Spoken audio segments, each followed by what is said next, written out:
The pepper spray burned her eyes as she collapsed to the pavement, hands still moving in desperate sign language that her attackers couldn't understand. What the HOA security guards didn't know, what nobody in this pristine gated community knew, was that 17-year-old Maya Chen wasn't just another troublemaker. She was the daughter of the Chinese ambassador to the United States. And in exactly 47 minutes, her father's diplomatic convoy would arrive for their scheduled family dinner, expecting to find his beloved daughter safe in their temporary American home. Instead, they would find a war zone that would shake two nations. The morning sun cast long shadows across the manicured lawns of Willowbrook Estates, where every blade of grass seemed to know its place and every resident paid premium prices for the illusion of perfect safety. Maya Chen sat cross-legged on the cool marble steps of 1247 Elmwood Drive, her dark hair catching the light as her fingers moved in fluid, practiced gestures. She was signing to herself, a habit that helped her think through the chemistry equations scattered across her laptop screen. She had no idea that Mrs. Eleanor Hartwell, the HOA president, was watching from her corner house with increasing irritation. "There she goes again," Eleanor muttered to her husband Frank, who was reading the Wall Street Journal behind her. "Making those gestures. It's unsettling the other residents." Frank lowered his paper with a sigh. "Eleanor, the girl is deaf. She's communicating. I don't care what she's doing. This is a respectable neighborhood, not some special needs facility." Eleanor's voice carried the particular venom of someone who had never been denied anything in her 63 years of privilege. The Hendersons moved here from Potomac to get away from the diversity issues. What are they going to think? Maya remained oblivious to the surveillance, focused entirely on molecular structures. The advanced placement chemistry exam was in 3 weeks, and despite her father's diplomatic immunity getting her into America's most prestigious schools, Maya was determined to earn her place through merit alone. She had learned early that being different, deaf and Chinese in predominantly white spaces meant working twice as hard for half the recognition. Her phone buzzed against her thigh. A text from her father, dinner at 6. Have news about Oxford admission. Proud of you. Little dragon. Maya smiled, the rare expression transforming her serious features. Oxford had been her dream since middle school. Her father, Ambassador David Chen, had connections there, but Maya had insisted on applying without diplomatic assistance. The waiting was torture. "Excuse me." Maya looked up to find a tall, muscular man in a poorly fitted security uniform standing at the bottom of her driveway. His name tag read Derek Watson, Willowbrook Security. Behind him stood another guard, shorter and stockier, with dead eyes that reminded Maya of the military contractors who sometimes visited the embassy. Derek was gesturing at her laptop and making exaggerated movements with his mouth. Maya couldn't read lips well enough to catch everything, but his aggressive posture communicated plenty. She pointed to her ears and shook her head, then pulled out her phone to type, "I'm deaf. Can you write down what you need?" Derek's face darkened.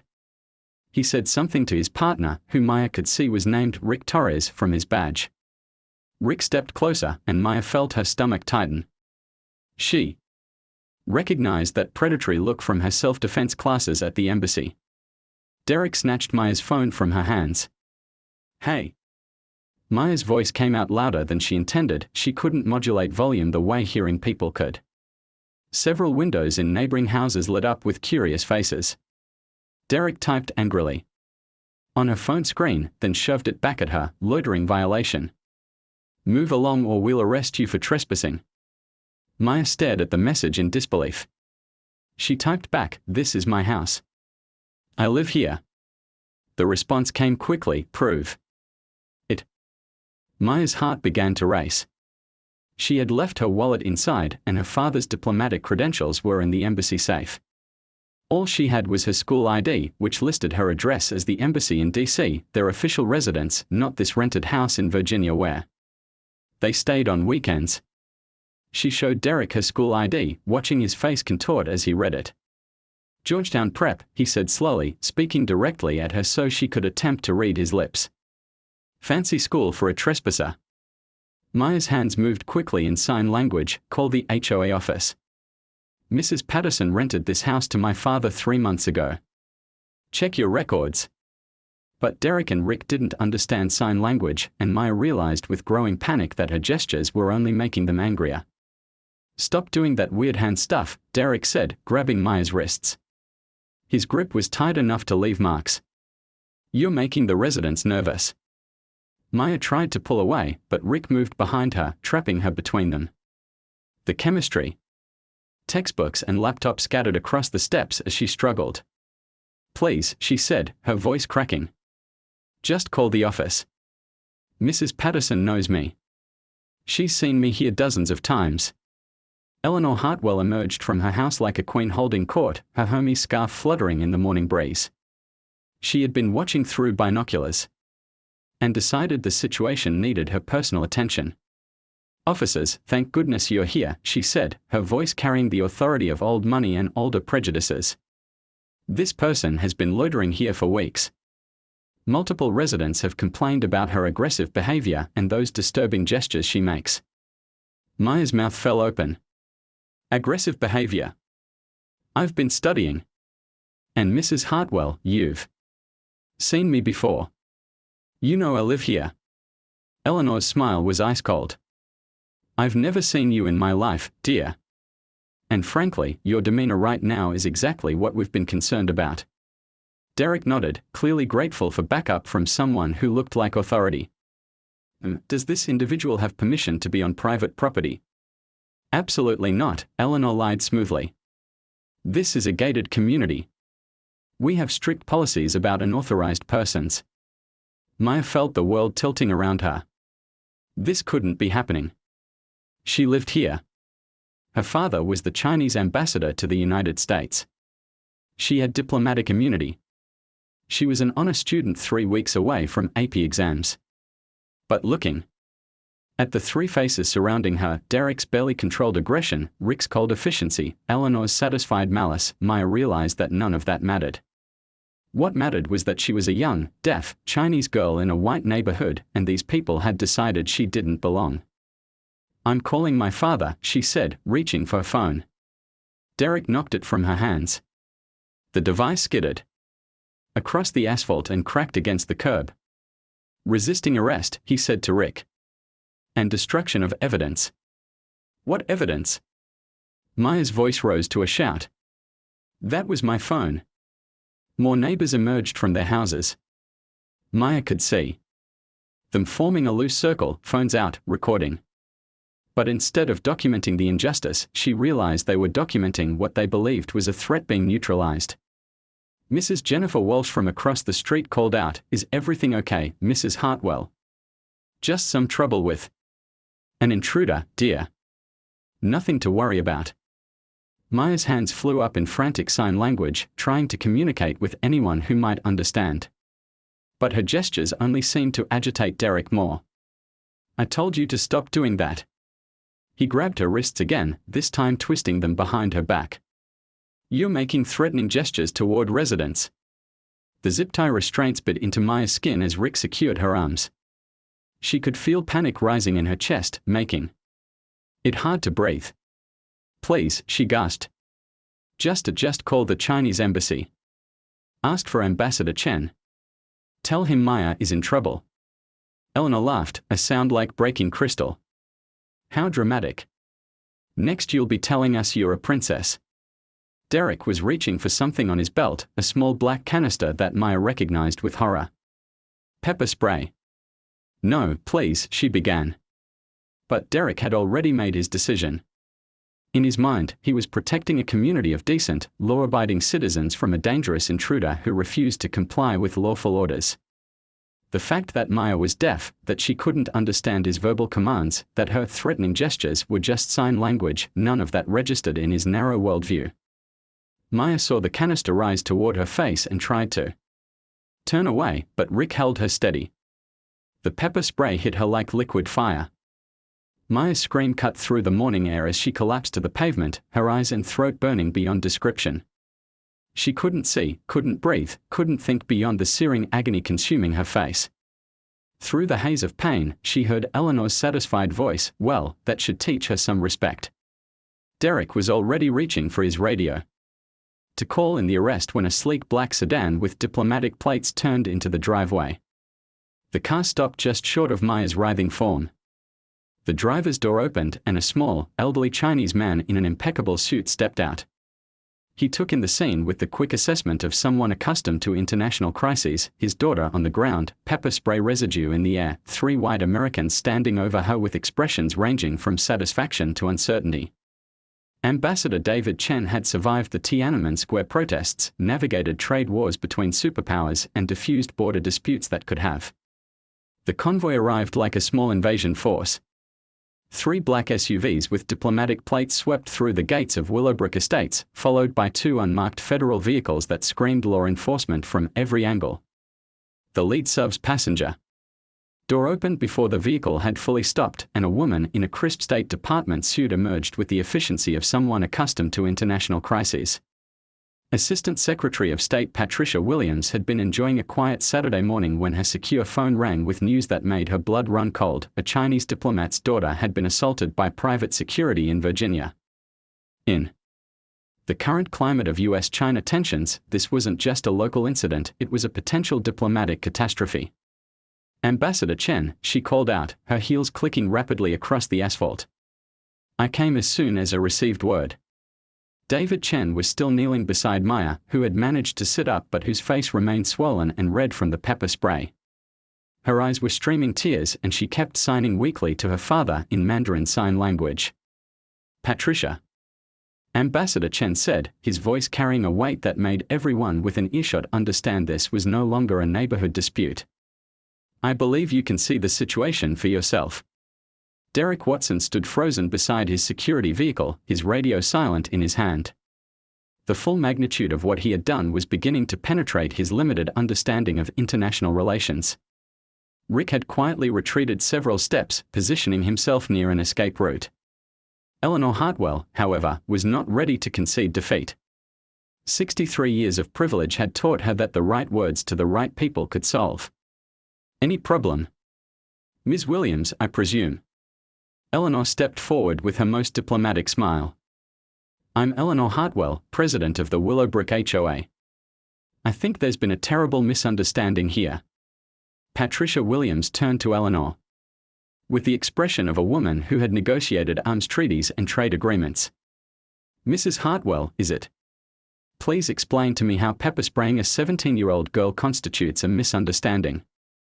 Well, you see, because from where I'm standing, Williams continued, her voice carrying the authority of the United States government, what I see is an unprovoked assault on a Chinese national with full diplomatic immunity, carried out by private security personnel under the supervision of your organization.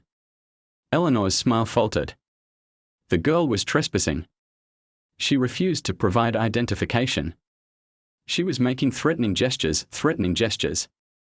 Ambassador Chen's voice cut through Eleanor's explanation like a blade. You mean sign language? My daughter is deaf, Mrs. Hartwell. Those threatening gestures were her attempting to communicate. Maya had finally recovered enough to stand, though she leaned heavily against her father. Her voice, when she spoke, was hoarse from the pepper spray but carried a strength that surprised everyone present. I showed them my school ID, she said, looking directly at Derek. I told them to call the HOA office to verify I live here. I begged them to call the embassy. Derek's face had gone pale. She was acting erratically, making aggressive movements. She's deaf, you moron, said a new voice from the growing crowd. Everyone turned to see a young black woman pushing through the circle of neighbors. Maya recognized her immediately, Zoe Patterson, daughter of the HOA office manager, who had processed the Chen family's lease. Zoe was a senior at Georgetown Prep, 1 year ahead of Maya, and one of the few students who had bothered to learn basic sign language. Zoe Patterson, the newcomer said, addressing Williams directly. My mother manages the HOA office. Maya Chen has been living here for 3 months. Every resident received notice of the diplomatic lease agreement. She looked pointedly at Eleanor. Including you, Mrs. Hartwell. Eleanor's face flushed red. I received dozens of notices. I can't Be expected to memorize every violation notice and complaint, Zoe shot back. Don't pretend you didn't know exactly who Maya was when you called security. Ambassador Chen placed a gentle hand on Maya's shoulder as she began signing rapidly. He watched her hands, his expression growing darker with each gesture. What is she saying? Williams asked. She's telling me that Mrs. Hartwell has been watching her for weeks. Taking photographs. Making complaints about her suspicious behavior, which consisted of studying chemistry on her own front steps. Maya's hands moved again, more urgently. She says Mrs. Hartwell told the security guards she had never seen Maya before in her life. That was a deliberate lie. The federal agents had been quietly documenting everything, taking photographs and video statements from witnesses. Now Agent Sarah Knox, a 20-year veteran of diplomatic security, stepped forward. Mrs. Hartwell, Agent Knox said, lying to security personnel about the identity of a diplomatic family member is a federal crime. Specifically, it falls under obstruction of justice and potentially conspiracy to commit assault. Eleanor's legs seemed to give out. She reached for her husband Frank, who had been standing behind her with growing horror. Eleanor, what have you done? Frank whispered. Derek Watson finally found his voice.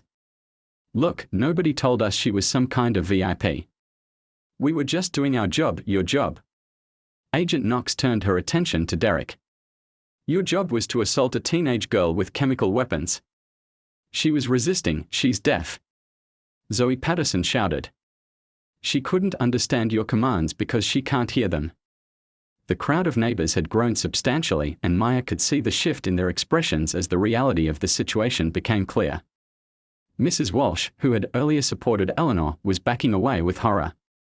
Mr. Henderson, the man Eleanor had mentioned wanting to impress, was filming everything on his phone with obvious disgust. Patricia Williams was speaking quietly into her secure phone, but Maya could read enough lips to catch fragments. International incident. Press statement. Immediate investigation. Ambassador Chen helped Maya to a sitting position on the sub's running board and handed her a bottle of water.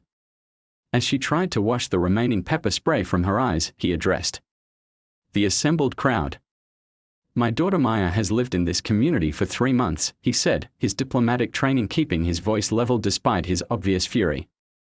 She has never caused any disturbance. She has never threatened anyone. She studies for her advanced placement examinations every morning on our front steps because she enjoys the fresh air and sunlight. His gaze swept across the faces watching him. She is deaf, which means she communicates primarily through sign language. She is Chinese American, which means she looks different from many of you. And she is 17 years old, which means she is a child. The silence that followed was profound. Mrs. Hartwell decided that these 3 facts, Maya's disability, her ethnicity, and her age, made her a threat to your community's safety. She lied to security personnel about Maya's identity. She watched them assault my daughter with chemical weapons. And she did nothing to stop it. Eleanor was crying now, mascara streaming down her cheeks. I didn't know. I thought. You thought what, exactly? Ambassador Chen's diplomatic mask finally slipped, revealing the rage of a father watching his child suffer. You thought a deaf teenager studying chemistry was planning some kind of attack. You thought her sign language was gang signals. Or did you simply think that someone who looks like Maya doesn't belong in your precious white enclave? Derek Watson made a desperate attempt to salvage the situation. Sir, with all due respect, we are just security guards. We don't make policy. You made the decision to use chemical weapons on a child, Agent Knox interrupted. That wasn't policy. That was assault with a deadly weapon. Pepper spray isn't deadly, it is when used on someone with asthma. Maya said quietly. Every eye turned to her. She was still struggling to breathe properly, her chest rising and falling in shallow gasps. I have exercise-induced asthma, she continued. The pepper spray triggered an attack. I couldn't tell you because I couldn't breathe well enough to speak, and you had restrained my hands so I couldn't sign for help. Ambassador Chen's face went white. Maya, why didn't you tell me? I'm okay, Dad. I used my emergency inhaler. When I could finally reach my bag. She looked directly at Derek. But you almost killed me because Mrs. Hartwell decided I looked suspicious. Patricia Williams closed her phone and addressed the crowd with the authority of someone who spoke for the United States government. Ladies and gentlemen, what happened here today will be investigated by the FBI, the State Department, and the Virginia Attorney General's office. This incident has already been reported to the Chinese Ministry of Foreign Affairs and will likely be discussed at the highest levels of both governments. She paused, letting that sink in. Mrs. Hartwell, Mr. Watson, Mr. Torres, you are all persons of interest in a federal investigation into the assault of a diplomatic family member. You should contact attorneys immediately. Eleanor's sobs grew louder. Frank was already on his phone, presumably calling their lawyer. Derek and Rick exchanged glances and began moving toward their security vehicle, but Agent Knox's voice stopped them cold. Gentlemen, you're not going anywhere. You're under arrest for assault with a chemical weapon, violation of diplomatic immunity statutes, and civil rights violations. As the war room at the Chinese embassy buzzed with controlled chaos at 2:47 a.m. Ambassador Chen had called an emergency session with Beijing, and the 12-hour time difference meant that China's foreign ministry was in full crisis mode during their Monday morning briefing. Maya sat in a leather chair beside her father's desk, an ice pack pressed against her still swollen face, watching diplomats and security officials coordinate what was rapidly becoming an international incident.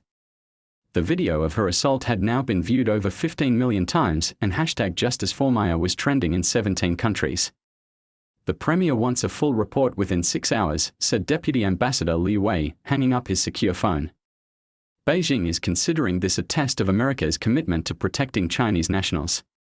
Ambassador Chen nodded grimly. He had spent the past 4 hours fielding calls from the highest levels of both governments, trying to prevent a diplomatic crisis while ensuring justice for his daughter. Maya's phone, now repaired with diplomatic efficiency, buzzed constantly with interview requests. CNN, BBC, Al Jazeera, and dozens of other networks wanted her story. But it was the text message from her chemistry study group that made her smile for the first time since the assault. Maya saw the news. We are organizing a solidarity protest at Georgetown Prep. Every deaf student in the DC area is coming. You're not alone. Sarah, Dad, Maya signed, I want to go to school tomorrow. Ambassador Chen looked at his daughter with concern. Maya, you should rest. The doctors said I'm fine. And I have an AP chemistry exam in 2 weeks. Her hands moved with determined precision. I won't let them take my education away from me too. Before Ambassador Chen could respond, his assistant knocked and entered with urgent news. Sir, we have developments. Eleanor Hartwell has hired Morrison and Associates. They are the crisis management firm that handled the Facebook congressional hearings. And Derek Watson's family has retained Congressman Bradley Morrison to represent him. Maya's blood ran cold. Bradley Morrison was a notorious defender of police brutality cases, a man who had built his career on painting victims as threats and officers as heroes.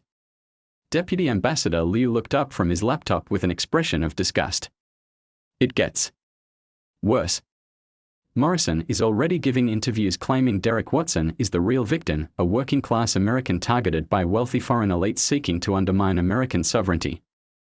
Maya stood up abruptly, her chair scraping against the marble floor. They are going to make me the villain. Maya, her father began. No, Dad. Look at the pattern. First they said I was trespassing.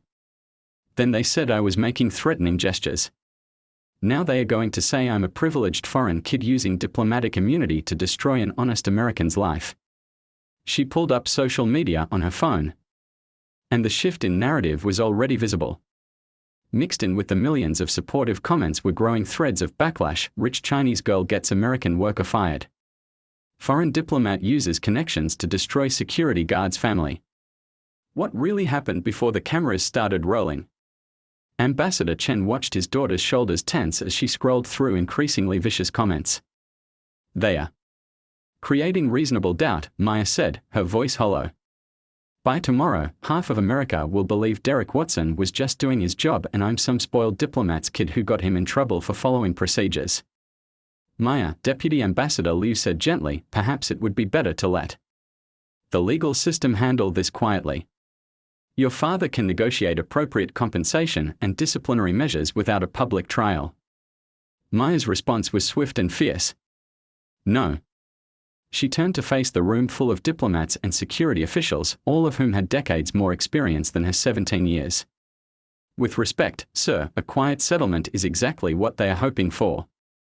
It lets everyone pretend this was just a misunderstanding instead of what it really was, a hate crime. Maya, Ambassador Chen started. Dad, I know you want to protect me.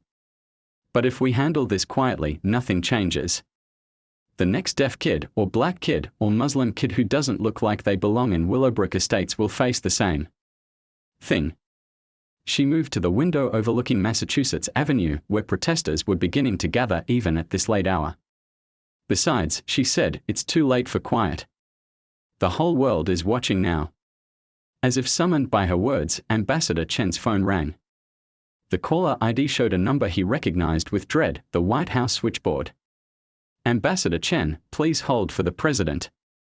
Maya watched her father's face as he took the call that would change everything. President Jennifer Walsh, no relation to the Willowbrook resident, came on the line with the controlled urgency of someone managing multiple international crises. Ambassador Chen, I want to personally apologize for what happened to your daughter. I've ordered a full Justice Department investigation, and I'm prepared to take whatever steps are necessary to ensure this never happens again. Thank you, Madam President. I appreciate your concern. I'll be frank with you, David. The timing of this incident couldn't be worse. We are in the middle of delicate trade negotiations with Beijing, and the Human Rights Committee at the UN is already drafting a resolution condemning American treatment of minorities. I need your help to prevent this from becoming a broader diplomatic crisis. Maya could only hear her father's side of the conversation, but she could read his expression clearly enough. The president was asking him to minimize the incident for the sake of US-China relations. Madam President, with respect, my daughter was chemically tortured by private security personnel while neighbors watched and filmed. This is not a matter that can be minimized. There was a long pause. I understand your position as a father, Ambassador. But I hope you'll also consider your position as a diplomat. There are larger interests at stake here. Ambassador Chen looked at Maya, who was watching him with an expression that reminded him powerfully of her mother, the human rights lawyer who had died defending political prisoners in Hong Kong. Madam President, I will consult with my daughter and my government. But I should tell you that Maya has expressed interest in testifying before Congress about this incident. The silence from Washington was deafening. I see, the president said finally. Well, that is certainly her right as an American citizen. After ending the call, Ambassador Chen sat heavily in his chair. Maya moved to stand beside him, her hand on his shoulder. They want us to go away quietly, she said. It wasn't a question. The president is concerned about broader diplomatic implications. And Beijing wants to use this incident to pressure America on human rights issues. They see political advantage in your suffering. Maya felt a familiar sense of being caught between worlds, too Chinese for white Americans, too American for Chinese politics, too disabled for a world that preferred to ignore difference. So everyone wants to use me, she said. The question is whether I let them. Her phone buzzed with an incoming call from an unknown number. Maya almost ignored it, but something made her answer. Maya? This is Justice Kenji Nakamura's office. The Justice is wondering if you might be available for a conversation tomorrow morning. Maya's eyes widened. Justice Nakamura was the first Asian American Supreme Court Justice, appointed just 2 years earlier after a contentious confirmation process. Of course, Maya managed. What time? 10 a.m. at the court. The Justice wanted me to tell you that. He saw the video of your assault, and he believes your voice needs to be heard. After ending the call, Maya turned to her father with new determination. Dad, I want to hold a press conference. Maya, that might not be wise, tomorrow at Noon. I want to tell my story before Morrison and his client can twist it any further. Deputy Ambassador Liu looked alarmed. Miss Chen, a press conference would make this situation much more difficult to resolve diplomatically. Good, Maya said firmly. I don't want it resolved diplomatically. I want it resolved justly. She pulled up the news on her laptop, where Derek Watson's mugshot was being shown alongside heroic photos of him in military uniform. The narrative was already shifting, hard-working veteran versus privileged diplomat's daughter. Look at this, Maya said, turning the screen toward the room. They are not even mentioning that I'm deaf anymore. They are making this about class warfare and anti-American bias. Ambassador Chen studied the coverage with growing anger. Morrison's media strategy was working. Derek Watson was being portrayed as a working-class hero targeted by foreign elites. What do you want to say at this press conference? Her father asked. Maya had been thinking about this since the moment Derek's pepper spray hit her face. I want to tell them about the 30 seconds of terror when I couldn't see, couldn't breathe, couldn't communicate that I was having an asthma attack. I want to tell them about Mrs. Hartwell watching from her window with satisfaction while I writhed on the ground. I want to tell them that being deaf doesn't make me threatening, being Chinese doesn't make me foreign, and being 17 doesn't make my pain less real. Her hands moved with passionate intensity as she signed. And I want to tell them that this isn't about diplomatic immunity or international relations. It's about whether America is going to be a country where a teenage girl can study chemistry on her own front STE. The National Press Club had never hosted a 17-year-old for a solo press conference, but Maya Chen walked to the podium at exactly noon with the composure of someone who had already survived the worst thing that could happen to her. The room was packed beyond capacity. Every major network had sent their top correspondents, and the international press section was standing room only. Maya could see her father in the front row, his diplomatic training masking what she knew was profound anxiety. Beside him sat Justice Nakamura, whose presence sent a clear message about the gravity of the moment. Maya adjusted the microphone and looked out at the sea of cameras and reporters. Somewhere in that crowd were people who would try to destroy her with their questions. She was ready. My name is Maya Chen, she began, her voice steady despite her racing heart. 48 hours ago, I was pepper sprayed by private security guards while studying chemistry on the front steps of my own home. I'm here today not as the daughter of a diplomat, but as an American teenager who was tortured for the crime of being different. The room was silent except for the clicking of cameras. I want to start by showing you something. Maya pulled out her phone and played a video she had recorded that morning. It showed her sitting on the same steps where she had been attacked, demonstrating the sign language that Derek Watson had called threatening gestures. This is American Sign Language, she said, her hands moving as she spoke. I'm signing the periodic table of elements: hydrogen, helium, lithium, beryllium. These are the threatening gestures that Mrs. Eleanor Hartwell claimed made her neighbors nervous. She paused the video and looked directly into the cameras. I am deaf. I have been deaf since birth. Sign language isn't a choice for me, it's how I think, how I communicate, how I exist in the world. When Derek Watson grabbed my hands and told me to stop signing, he was telling me to stop being myself. In the audience, she could see reporters frantically taking notes. This wasn't the angry diatribe they had expected from a teenager, this was testimony. But this isn't just about disability discrimination. And it isn't just about anti-Asian racism, though both of those things happened to me. This is about what kind of country America wants to be. Maya's voice grew stronger. Mrs. Hartwell knew who I was. She had documentation proving I lived at 1247 Elmwood Drive. She chose to lie to security guards and claim I was a stranger because she decided that someone who looks like me, someone who communicates like me, didn't belong in her community. She clicked to the next slide on her presentation, a photo of the Willowbrook Estates promotional materials. This is how Willowbrook Estates advertises itself, a haven of safety and exclusivity for discerning families. What they mean is safety from people like me. Exclusivity that keeps out anyone who doesn't fit their narrow definition of acceptable. Maya's hands moved as she spoke, her sign language adding emotional weight to her words even for those who couldn't understand it. When Derek Watson pepper sprayed me, I couldn't scream for help because I couldn't breathe. I couldn't explain that I was having an asthma attack because my hands were restrained. I couldn't tell him I was a child, that I was scared, that I just wanted to go home to my father. Her voice cracked slightly, the first sign of vulnerability she had shown. For 30 seconds, I thought I was going to die. Not because I had committed a crime, but because 3 adults decided that my existence was threatening. The first question came from CNN's senior correspondent. Maya, Congressman Morrison claims you're being used by your father and the Chinese government to create an international incident. How do you respond? Maya had expected this. Congressman Morrison is trying to make this about geopolitics because he can't defend the actual facts. No government told Derek Watson to assault me. No diplomat ordered Mrs. Hartwell to lie about my identity.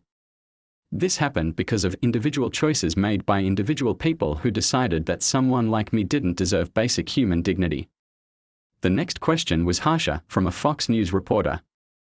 Miss Chen, Derek Watson is a military veteran with an exemplary service record. He was following standard security protocols. Don't you think it's unfair to destroy his life over what was essentially a miscommunication? Maya felt the room tense. This was the moment Morrison's narrative would be tested. I want to read you something, Maya said, pulling out a printed document. This is from Derek Watson's own incident report, filed 30 minutes after he attacked me. She read, subject continued to make aggressive hand gestures despite repeated warnings. Subject's behavior became increasingly erratic and threatening. Use of chemical deterrent was necessary to protect community safety. Maya looked up at the reporter. Does that sound like a miscommunication to you? Or does it sound like someone who knew exactly what he was doing and felt justified in using chemical deterrent on a teenage girl? She clicked to her next slide, a photo of Derek Watson's social media posts from the past year. Congressman Morrison calls his client a hero. But Derek Watson's own Facebook page tells a different story. Here he is sharing articles about foreign invasion of American neighborhoods. Here he is commenting that deaf people should learn to communicate like normal Americans. And here, posted just 3 weeks before he attacked me, he shared a meme saying, if you can't speak English, get out of my country. The room erupted. Reporters began shouting questions, but Maya held up her hand for silence. I obtained these screenshots legally through public records. Derek Watson didn't attack me because he was following protocols. He attacked me because he believed people like me don't belong in America. The damage was devastating and immediate. Congressman Morrison, watching from his office, knew his client's case had just collapsed. But Maya wasn't finished. I want to talk about Eleanor Hartwell, she continued. For weeks, Mrs. Hartwell watched me from her window. She took photographs. She filed complaints with the HOA about my suspicious behavior, which consisted of studying for AP exams. Maya's presentation showed a timeline of Eleanor's complaints, obtained through HOA records. March 20th, Asian individual loitering on Elmwood Drive. March 27th, same individual making disturbing gestures, possible gang activity. April 3rd, continued presence of suspicious person, recommend increased security. She looked directly into the cameras. Mrs. Hartwell created a paper trail to justify what she always intended to do, have me removed from her neighborhood. She turned studying chemistry into suspicious behavior and sign language into gang activity because she couldn't accept that someone like me had the right to exist in her space. The questions came faster now, but Maya handled each one with increasing confidence. Maya, what do you want to see happen to the people who attacked you? I want them held accountable under the law. But more than that, I want systemic change. I want training programs so security personnel can recognize sign language. I want HOA policies that protect residents from discrimination. I want America to confront the fact that this happens to people like me every day, we just don't usually have diplomatic immunity and international news coverage. Do you blame the neighbors who watched and didn't intervene? Maya paused, thinking of Mrs. Walsh and the others who had filmed her assault without helping. I understand that people freeze in crisis situations. But I also understand that change requires courage. The neighbors who watched me being tortured will have to live with that choice for the rest of their lives. Then came the question she had been dreading from a reporter known for aggressive tactics. Miss Chen, you've admitted to having diplomatic immunity. Some people are asking why you deserve special treatment that ordinary Americans wouldn't get. Doesn't your father's position give you advantages that make this whole situation unfair? Maya had spent hours preparing for this moment. You're absolutely right, she said, surprising everyone. I do have advantages that other victims of hate crimes don't have. I have a father with international connections. I have access to the best lawyers. I have a platform to tell my story. She leaned into the microphone. But that's exactly why I'm here. Every advantage I have, I'm using to fight for the people who don't have those advantages. The deaf kids who get arrested because police think their sign language is threatening. The immigrant families who get harassed by HOA officers with no recourse. The teenagers who look different and get treated like criminals in their own neighborhoods. Her voice rose with passion. If diplomatic immunity is the only thing that got Derek Watson arrested for torturing a child, then we have a much bigger problem than one security guard's racism. The room fell silent again. I could have let my father handle this quietly. I could have accepted an apology and financial compensation and moved on with my privileged life. But privilege without purpose is just selfishness. I'm using every advantage I have to make sure this never happens to another kid who doesn't have those same advantages. Justice Nakamura was nodding approvingly from the front row. The final question came from a young reporter Maya recognized. From Georgetown Prep student newspaper. Maya, what's next for you? Maya smiled for the first time during the conference. I'm going to take my AP chemistry exam in 10 days. I'm going to graduate as valedictorian. I'm going to Oxford in the fall to study international law.